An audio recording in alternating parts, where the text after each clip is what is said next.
इस वक्त आपको सीधे लिए चलते हैं दिल्ली के विज्ञान भवन, जहां पर वजीर आजम नरेंद्र मोदी एक तकरीब से खिताब कर रहे हैं। व्यवस्थाएं की गई है और मुझे विश्वास है कि इन सुविधाओं से गुजरात में निवेश के इच्छुक भारतीय और विदेशी निवेशकों को और अधिक सुविधा मिलेगी। साथियों, ऐसे माहौल में जब सदन के आधुनिक डाइनिंग हॉल में लोग बैठेंगे और सामने ढोकला हो, फाफड़ा हो, खांडवी हो, दुधीना मुठिया हो, मोहनथाल हो, थेपला हो, सेव तथा टमाटर का साग हो, न जाने क्या क्या हो। एक बार एक पत्रकार ने मेरे साथ समय मांगा था, तब मैं गुजरात का मुख्यमंत्री था, और उनकी एक आदत थी कि वो ब्रेकफास्ट पे समय मांगते थे और ब्रेकफास्ट करते करते वो इंटरव्यू करते थे। तो खैर इंटरव्यू तो अच्छा हो ही गया और उसमें तो मुझे मालूम है क्या बोलना क्या नहीं बोलना, और ज्यादा मालूम है क्या नहीं बोलना। लेकिन उसके बाद भी जब उन्होंने रिपोर्ट किया तो लिखा कि मैं गुजरात भवन गया था, गुजरात के मुख्यमंत्री से बात की, लेकिन मैं दुखी हूं कि उन्होंने गुजराती नाश्ता नहीं कराया, साउथ इंडियन कराया। मैं चाहूंगा कि अब किसी को ऐसी नौबत ना आए। गुजरात भवन में उसकी अपनी पहचान बननी चाहिए, लोग ढूंढते आने चाहिए। साथियों, गुजरात ने विकास को, उद्यम को, परिश्रम को हमेशा महत्व दिया है। विकास के लिए गुजरात की लड़क को करीब 1.5 दशक तक मुख्यमंत्री के नाते मैंने बहुत करीब से देखा है।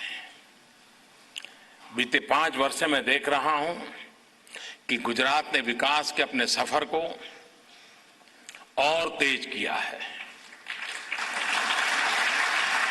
पहले आनंदीबेन पटेल ने विकास की रफ्तार को नई ऊर्जा दी, नया सामर्थ्य दिया, और बाद में रूपाणी जी ने नई बुलंदियों को छूने के लिए अनेक नए प्रयास किए। हाल के वर्षों में गुजरात की विकास दर 10% से अधिक रही है। साथियों, केंद्र और राज्य में बीजेपी के नेतृत्व में सरकार बनने के बाद से और दोनों सरकारों के साझा प्रयासों से गुजरात के विकास में आने वाली अनेक अड़चनें दूर हुई हैं। ऐसी ही एक अड़चन नर्मदा डैम को लेकर थी, और अभी विजय जी ने उसका काफी वर्णन भी किया। आज हम अनुभव कर रहे हैं कि समस्या का समाधान होते ही कैसे नर्मदा का पानी गुजरात के अनेक गांवों की प्यास बुझा रहा है, किसानों को लाभ पहुंचा रहा है।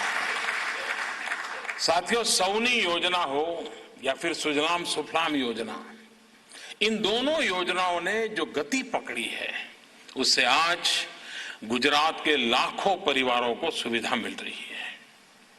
गुजरात में पानी की उपलब्धता सुनिश्चित हो पा रही है, और मुझे खुशी है कि जल संचयन हो या गांव-गांव जल पहुंचाने का अभियान हो, गुजरात ने इसमें अपनी एक महारत हासिल की है, योजनाबद्ध तरीके से सिद्धि प्राप्त की है, और उसमें वहां के नागरिकों की भी भागीदारी है।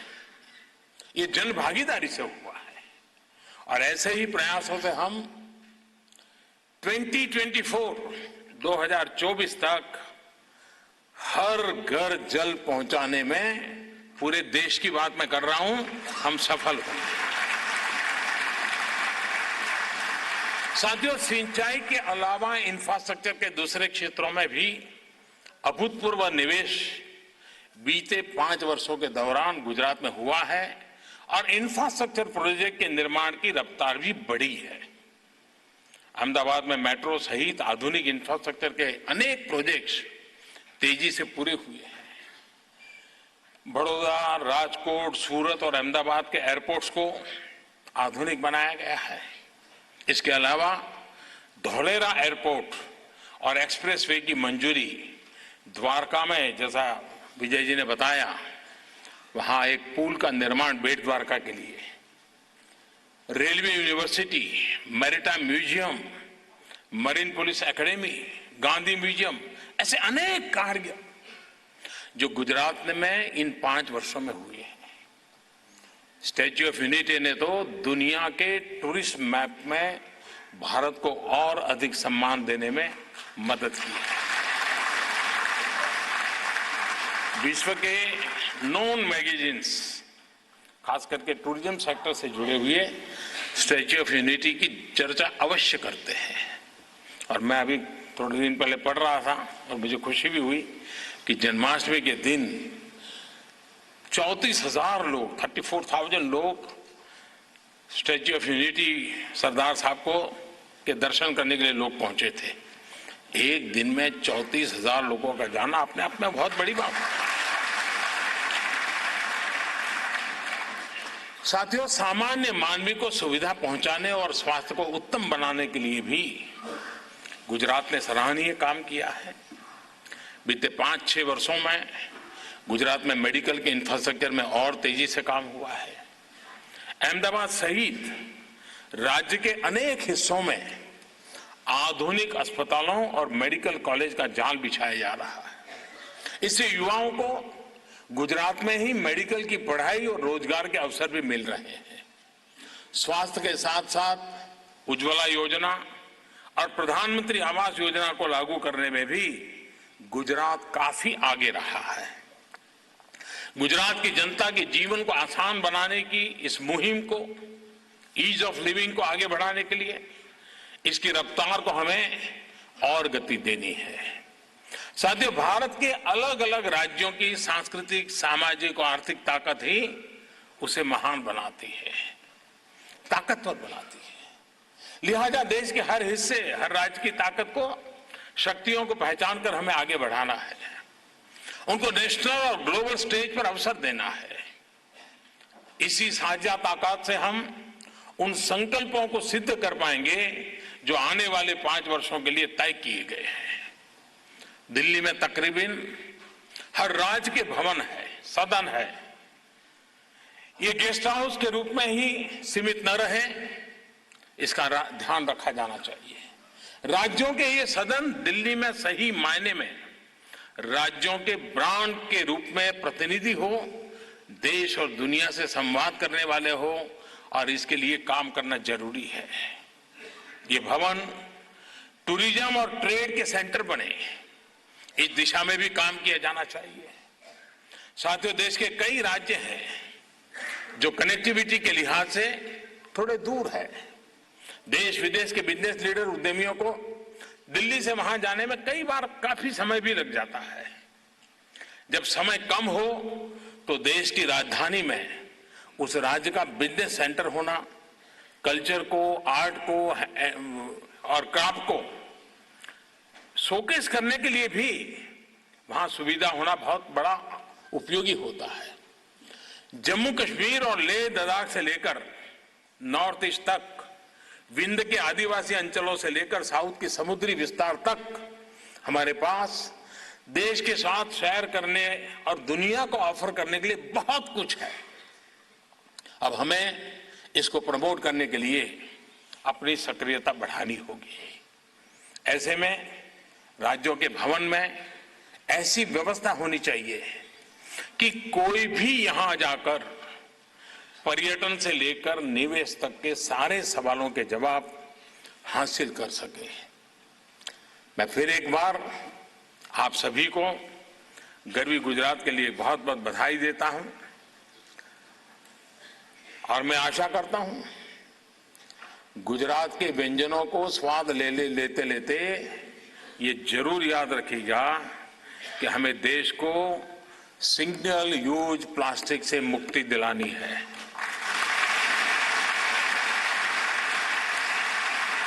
मुझे विश्वास है कि इस मिशन में भी गर्वी गुजरात सदन मिसाल बनेगा।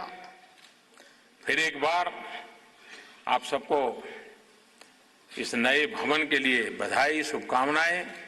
और अच्छा लगा, काफी मिशन के लोग भी यहां आए हुए हैं। तो बीच बीच में मिशन के लोगों को गुजरात भवन वाले बुलाते रहे जरा, तो अपने आप आपका कारोबार बढ़ता जाएगा। तो इसको करते रहिए। बहुत बहुत धन्यवाद, बहुत बहुत शुभकामनाएं।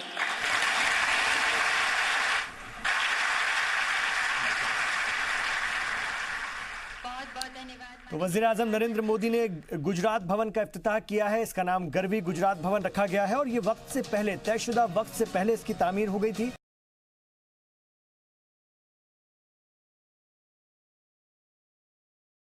मोदी इस मौके पर गुजरात के वजीर आला विजय रूपाणी और साबिक वजीर आला आनंदीबेन पटेल, जो कि अब मध्य प्रदेश की गवर्नर हैं, वो भी मौजूद थी। और 2024 तक हर घर पानी पहुंचाने का हमारा हदफ है, ये भी बताया वजीर आजम नरेंद्र मोदी ने अपनी तकरीर में। तो स्टैच्यू ऑफ यूनिटी ने हिंदुस्तान की इज्जत मजीद बढ़ाई है, ये भी कहना है वजीर आजम नरेंद्र मोदी का। और गुजरात में ये बनाई गई है और इसको देखने के लिए दुनिया भर से लोग पहुंचते हैं। गुजरात की शरह तरक्की 10% से भी ज्यादा है, बता रहे थे वजीर आजम नरेंद्र मोदी। तो गुजरात भवन के इफ्तिताह के मौके पर वजीर आजम नरेंद्र मोदी ने अपने पुराने गुजरात के सीएम रहते हुए वक्त को भी याद किया और गुजरात को बेहतर तरक्की के लिए मुबारकबाद भी पेश की।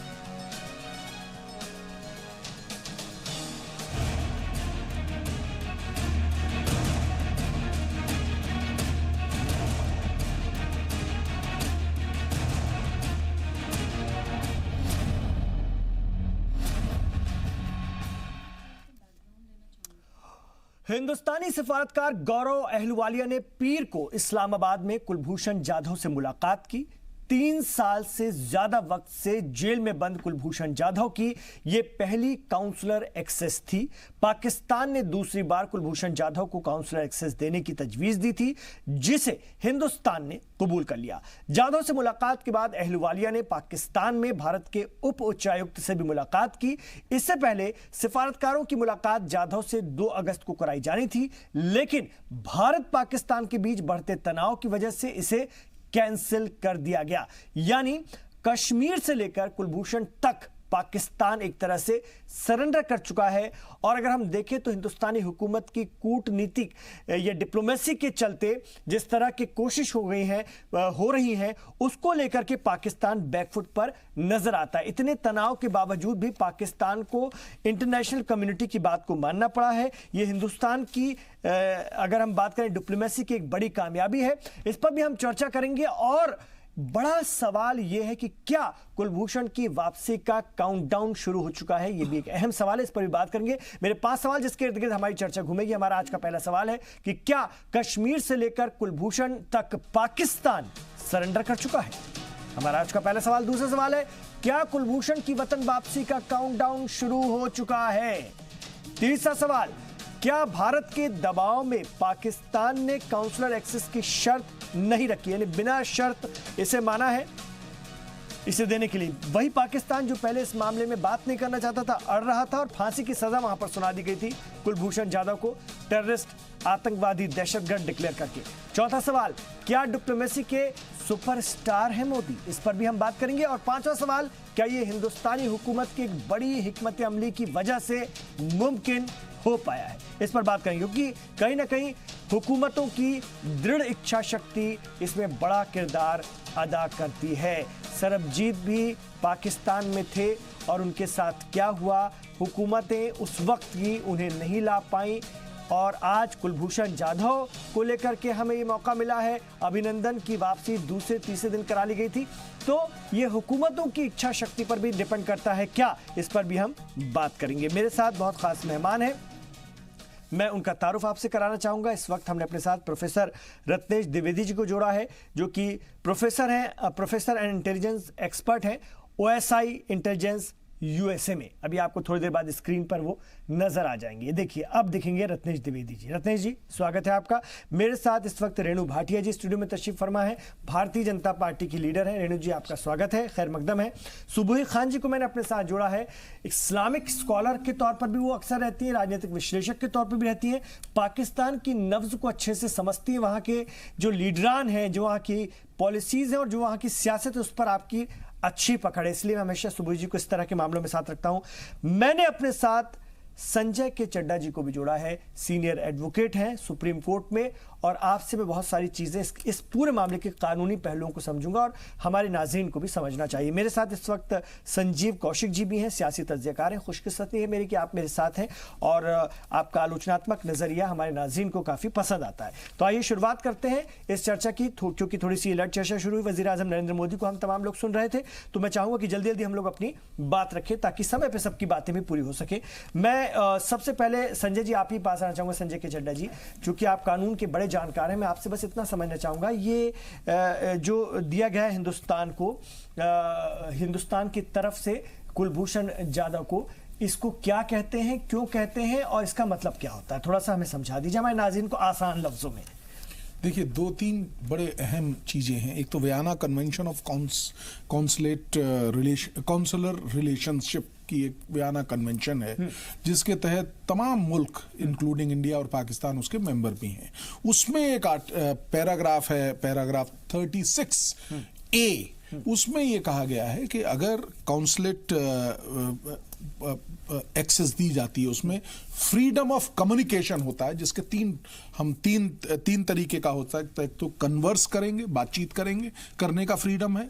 दूसरा उसका जो है वो है कॉरस्पॉन्ड करने के लिए आप फ्रीडम ये दिया गया है। और तीसरा होता है कि लीगल जो अपॉइंट करने के लिए लॉयर वगैरह। क्योंकि समय कम है, मैं आपको बताऊं इस पर्टिकुलर मुकदमे में क्या हुआ था। ये हमारे जो कुलभूषण जी हैं, इनको बेसिकली वहां पे सजाए मौत दे दी गई थी, और हमने कहा था कि काउंसलर्स एक्सेस दी जाए हमको as per the Vienna convention, जिसको पाकिस्तान ने बिल्कुल सिरे से इंकार कर दिया। उसके बाद ये मामला इंटरनेशनल कोर्ट में हमने और आईसीजे में हम 15-1 सिर्फ एक जज ने उसका वो किया और 15-1 से हम जीत गए थे।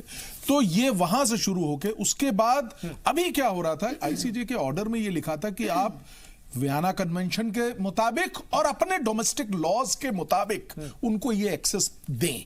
तो वो बार बार जो रिस्ट्रिक्शन, पिछली बार जो उन्होंने कहा था कि भाई एक पाकिस्तान का ऑफिसर भी होना चाहिए और एक सीसीटीवी भी लगा होगा वहां पे, तभी बातचीत कर सकते हैं, जिसको हमने डिनाई कर दिया था हमारी सरकार ने। और ये बहुत बड़ी कामयाबी है भारत सरकार की। लेकिन आज कुलभूषण ने बताया कि उन पर बहुत दबाव है। ये बात अभी भारत सरकार का जो बयान आया है, पाकिस्तान दबाव बना रहा है उन पर, बहुत सी चीजें मनवाने के लिए जबरदस्ती कर रहा है।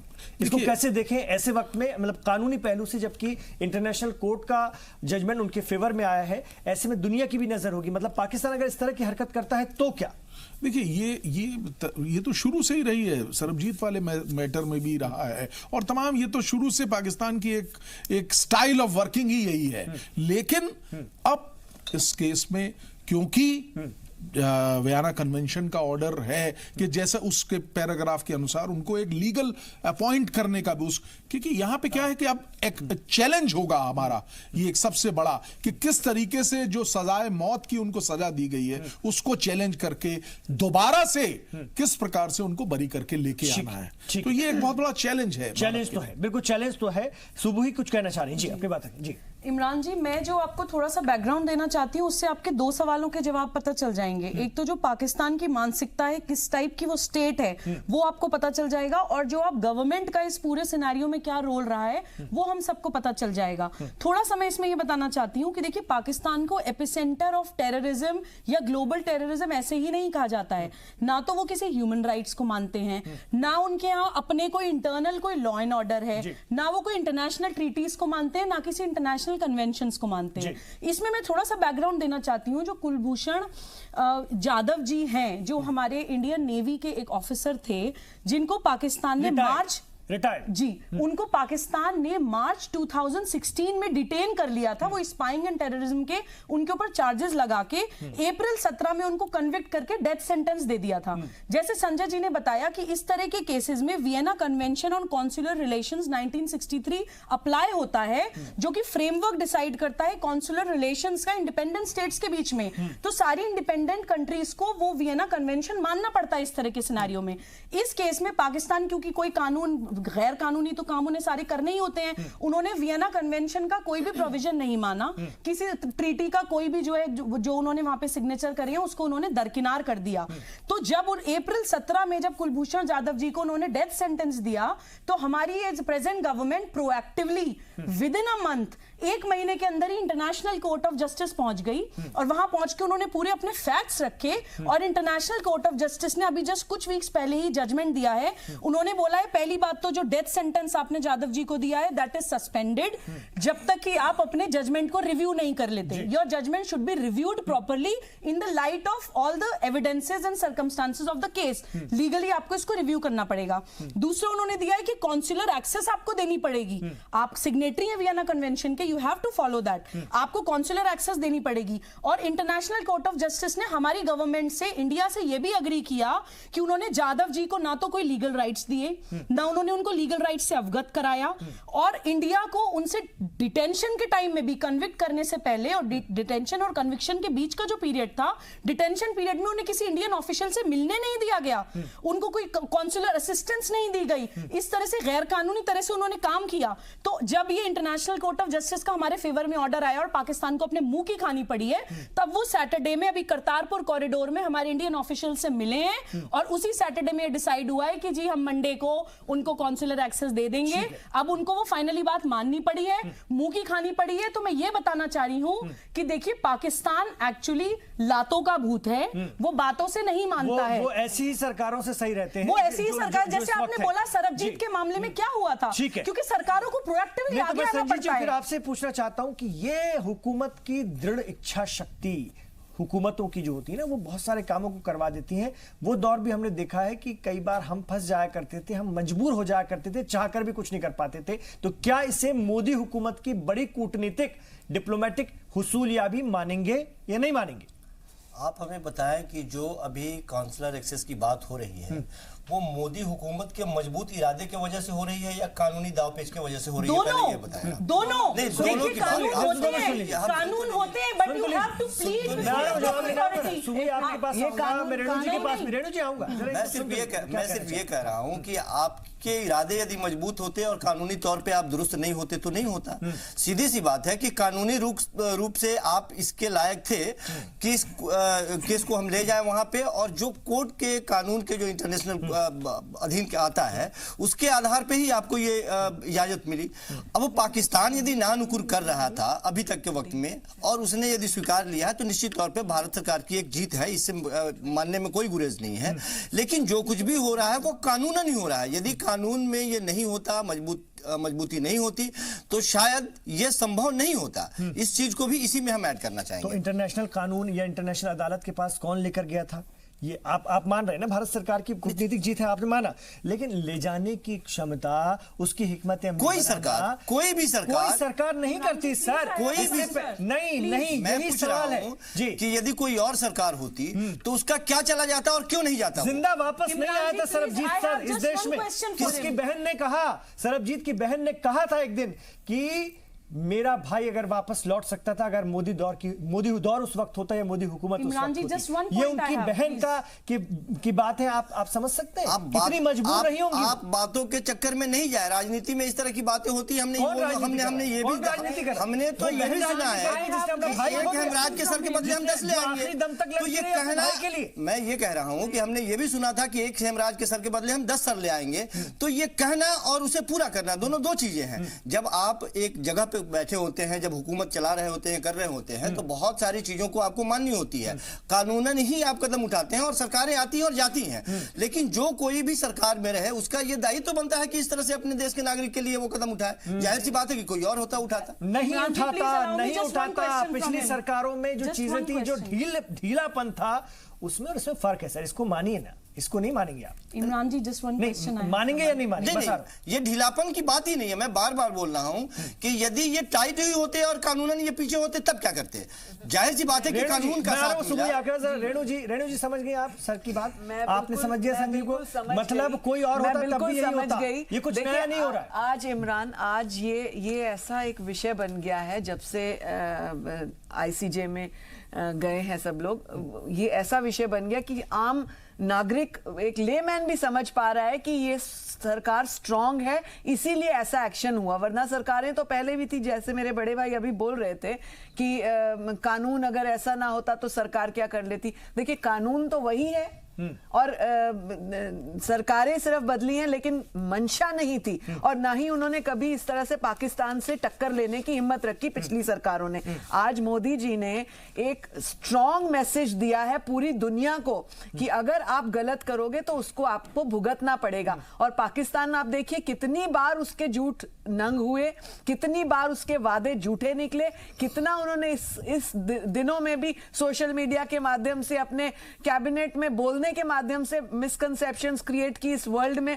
तो सारी बातें बिल्कुल सामने आई कि ये पाकिस्तान, जैसे मेरी दोस्त ने कहा कि ये लातों का भूत है, बातों से नहीं मानेगा। अगर सरबजीत के समय भी पहले के कानून जो बीच में इंटरवेन करने का समय था वो प्रॉपरली किया होता तो कानून यही था और किया जाता। और आपने जैसे अभी बताया कि सरबजीत की सिस्टर ने एक्सेप्ट भी किया ये बात को, और ये पूरी दुनिया ने माना है कि अभिनंदन अगर 48 घंटे में आ सकता है तो उसके पीछे भी सरकार का स्ट्रॉन्ग डिसीजन, स्ट्रॉन्ग पावर्स थी, सरकार की स्ट्रॉन्ग मंशा थी। आज अगर हम अपने ही देश में कई और मुद्दों पर इस तरह से स्ट्रांग हो रहे हैं जहां पर लोग, पिछली सरकारें हमें तोड़ना चाहती थी और उन्होंने तोड़ा, कई ऐसी जातियों को इस्तेमाल किया।